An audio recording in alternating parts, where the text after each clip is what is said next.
27.8 degree সেলসিয়াসে বর্তমানে আমার ঘরের বেগুন গাছের কি আপডেট সেটাই তোমাদের সাথে শেয়ার করব।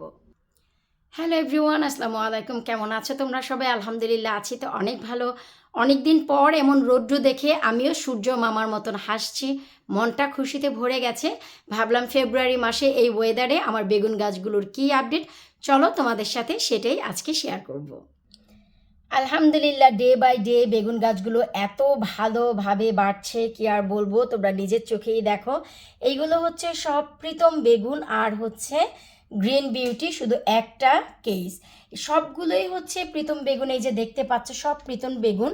এই যে দেখো, শুধু এই যে লাস্টের যে কেসটা আছে, এই যে এটা হচ্ছে গ্রিন বিউটি, এই যে এটা হচ্ছে গ্রিন বিউটি, আর বাকি সব হচ্ছে প্রীতম বেগুন। যতটা আশা করেছিলাম, যতটা বীজ দিয়েছিলাম, মাশাল্লাহ প্রতিটা থেকেই চমৎকার মানের গাছ পেয়েছি। এরপর পালা হচ্ছে সাদা লম্বা বেগুন। এটা হচ্ছে সাদা লম্বা বেগুন, যেটার ভিডিও তোমাদের সাথে আমি অলরেডি শেয়ার করেছি। যে এই বেগুনটার শখ ছিল আমার অনেক বছরের, যত বছর আমি বাগান করি 2013 থেকে এই 2026 সাল পর্যন্ত, তোমরা নিজেরাই চিন্তা করো যে আমি কত বছর যাবৎ বাগান করছি। এই বেগুনের বীজ আমি কোথাও পাইনি, ইভে থেকে 10 বার নিয়েছি, 10 বারে কোনো গাছ হয়নি, আর যখনই হয়েছে তখনই ডিফারেন্ট জাতের বেগুন আমি পেয়েছি। সো এই প্রথম আমার নিজের হাতের একটা সাদা বেগুন, পাকা সাদা বেগুন। আমার এক লাভলি ভিউয়ার্স আমাকে পুরো বেগুন পাঠিয়েছে তার নিজের বাগান থেকে। তো সেই বাগানের সাদা লম্বা বেগুনের বীজ আমি কালেক্ট করে সেটাই হচ্ছে আমি লাগিয়েছি।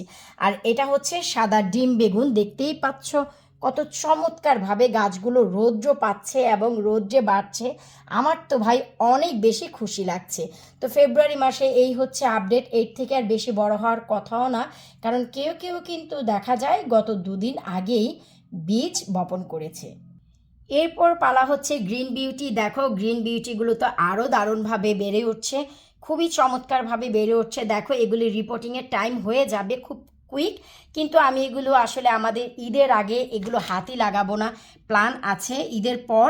আর এইগুলো হচ্ছে সব লং গ্রিন অভারজিন, যেটা লম্বা সবুজ বেগুন, যেটা কিনা কোনো প্রকারের কোনো স্ট্রাইপ নেই, একদম লম্বা সবুজ বেগুন। যেমন কি লম্বা কালো বেগুন হয়, লম্বা সাদা বেগুন হয়, এটা হচ্ছে লম্বা সবুজ বেগুন, যার অনেক ভিডিও আমার গার্ডেনে তোমরা দেখেছ 2025-এও 2024-এও। আলহামদুলিল্লাহ এবছরও লাভলি ভিউয়ার্সের জন্য চারা করতে যাচ্ছি, নিজের জন্য করতে যাচ্ছি। এরপর এই যে একটি পট দেখতে পাচ্ছ, এটা হচ্ছে লাইন বেগুন বলা হয়, যেটা কিনা আমার খুবই পছন্দের একটি বেগুন, যেটাকে অনেক সময় শাইন বেগুনও বলা হয়, ইটালিয়ান শাইন বেগুন। আর এটা এত চমৎকার হয় দেখতে, খুবই অ্যাভেলেবেল, কোনো গ্রোসারি শপে গেলে এটা দেখাই যায়।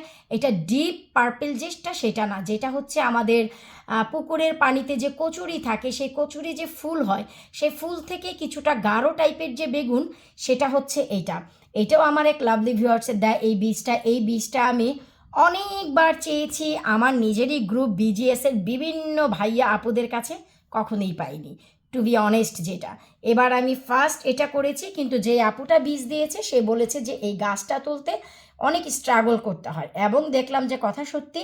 20টি গাছ হয়েছিল, একটি একটি করে ওই যে দেখো টেনে তুলে ফেলেছি, সব মরে গিয়েছে। অবশেষে এই কয়েকটা বেঁচে আছে। আমার টার্গেট একটি গাছ বেঁচে থাকলেও আমি সেই পছন্দের বেগুনটা দেখতে পাবো। এরপর আমি আরও বেশ কিছু বেগুন লাগিয়েছি, আর যেটা হচ্ছে এটা হচ্ছে আমার বাগানে তাল বেগুন, যেটা তোমরা দেখেছো কালো এবং সবুজ। আমি 6টি বীজ দিয়েছি, 3টি দিয়েছি সবুজ তাল বেগুন, 3টি দিয়েছি কালো তাল বেগুন। গুনে দিয়েছি কারণ এগুলো শুধু আমার জন্য করেছি, আমার লাভলি ভিউয়ার্সের জন্য না। 6টি বীজ থেকে 6টি গাছে উঠেছে আলহামদুলিল্লাহ। এটা হচ্ছে ফুট লং বেগুন, যেটাকে বাড়ি বেগুনও বলা হয়ে থাকে। এটা অনেক লম্বা হয়, আর এটা হচ্ছে গ্রিন বিউটির চাইতেও বড় হয়। ফুট লং বুঝতেই পারছো, 12 ইঞ্চির চাইতেও বড় হয় বেগুনটা, এবং এটা হচ্ছে তোমার প্রীতম বেগুনের মতন স্ট্রাইপ হয়। আর এটা হচ্ছে জায়েন্ট বেগুন। এখানে আমি 4টা বীজ দিয়েছি, একটি গাছ উঠেছে। দেখো এই যে এই বেগুনের বীজ, এটা হচ্ছে বাড়ি বেগুন বলা চলে, যার ওজন হয় 1 থেকে 1.5 কেজি। জি হ্যাঁ, তোমরা ঠিকই শুনেছ, 1 থেকে 1.5 কেজি ওজনের জায়েন্ট যে বাড়ি বেগুন, এটাই হচ্ছে এটা। 4টা বীজ দিয়েছি, একটা উঠেছে, একটাও যদি বেঁচে থাকে আলহামদুলিল্লাহ, কারণ নিজে যখন গাছ করব আসলে বা বীজ করব তখন সেটার ভরসা পাওয়া যায়। আর অন্য কেউ দিলে আসলে অন্যের হাত থেকে নিজের হাতে যখন আসে না, সেটা মেনটেন করা একটু কষ্ট হয়ে যায়। তো এই হচ্ছে আমার নিজের জন্য করা, এগুলো হচ্ছে আমি ভিউয়ার্সের জন্য করছি না। এই হচ্ছে বর্তমান অবস্থা, এগুলো আমি অনেক পরে দিয়েছি, তারপরে দেখতে পাচ্ছ চমৎকার উঠে গেছে। আমি বলবো এখন খুবই ভালো ওয়েদার যাচ্ছে, তোমরা যদি এখন ভালো মানের বীজ লাগিয়ে দাও ঠিক এইরকমই চমৎকার কয়েকদিনের ভিতরে চারা পেয়ে যাবা। আমরা যারা জানুয়ারি মাস থেকে স্ট্রাগল করে এই পর্যন্ত ঠান্ডায় বীজগুলো বানাতে পেরেছি, তোমাদের এতটাই স্ট্রাগল করতে হবে না, কারণ হচ্ছে ওয়েদার এখন ভালো যাবে বা ভালো যাচ্ছে, তো তোমাদের কিন্তু বীজ থেকে গাছ খুবই সহজে বের হয়ে যাবে।